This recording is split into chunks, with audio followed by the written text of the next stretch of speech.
اعوذ باللہ من الشیطان الرجیم، بسم اللہ الرحمن الرحیم۔ جیسا کہ آپ کو معلوم ہے، کل کی ویڈیو میں نے آپ کے سامنے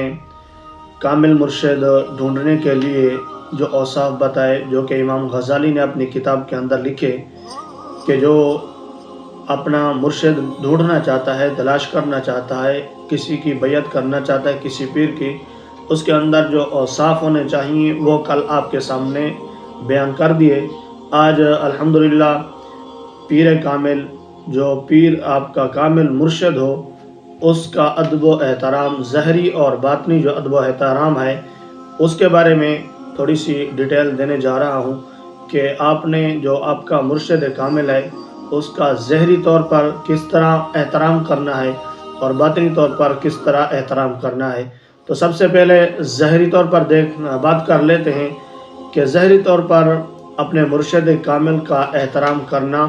آپ کے لیے بہت ہی ضروری ہے۔ اور نمبر ایک پر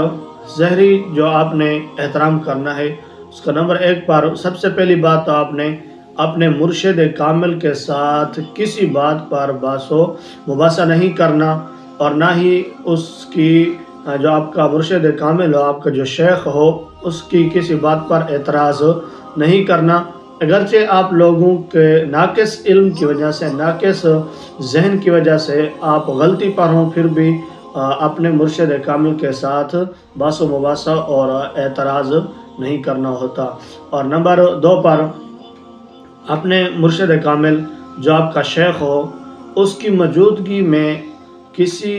طرح کے نوافل زیادہ نہیں کرنے چاہیے۔ فرض نمازیں ادا کریں، فرض نمازیں ادا کرنے کے بعد آپ کثرت نوافل نہ کریں۔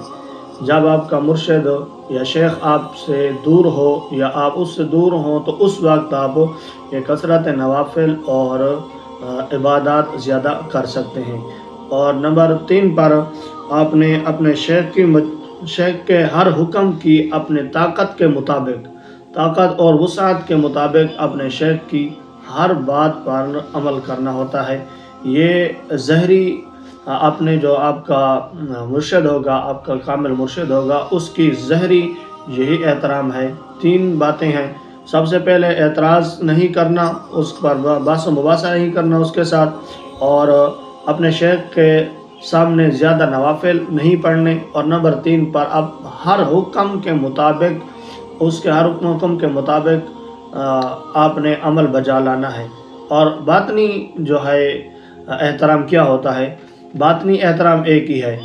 آپ نے اپنے مرشد کامل کے سامنے بیٹھ کر اگر کسی بات کو تسلیم کر لیا، قبول کر لیا، اس کے قبول کرنے کے بعد آپ نے اس پیر کامل اپنے شیخ کی اس بات پر کوئی منفی بات لے کر نہیں آنی۔ یعنی کہ آپ کے مرشد نے، آپ کے شیخ نے کوئی ایسی بات کہی جس کو آپ نے اس کی موجودگی میں تو قبول کر لیا، لیکن جب وہ چلا گیا یا آپ کے گھر آیا یا جس طرح بھی آپ کی ملاقات ہوئی، آپ نے بعد میں اس پر اعتراض کر دیا، تو آپ نے یہ جو اعتراض کیا، یہ ایک تو منافقت ہو جاتی ہے، اور دوسرا آپ کا باطنی جو اپنے مرشد کامل کے ساتھ، اپنے شیخ کے ساتھ تعلق ہوتا ہے، ایک کنیکٹ ہوتا ہے، آپ کا جو ربط ہوتا ہے باطنی طور پر، وہ ٹوٹ جاتا ہے۔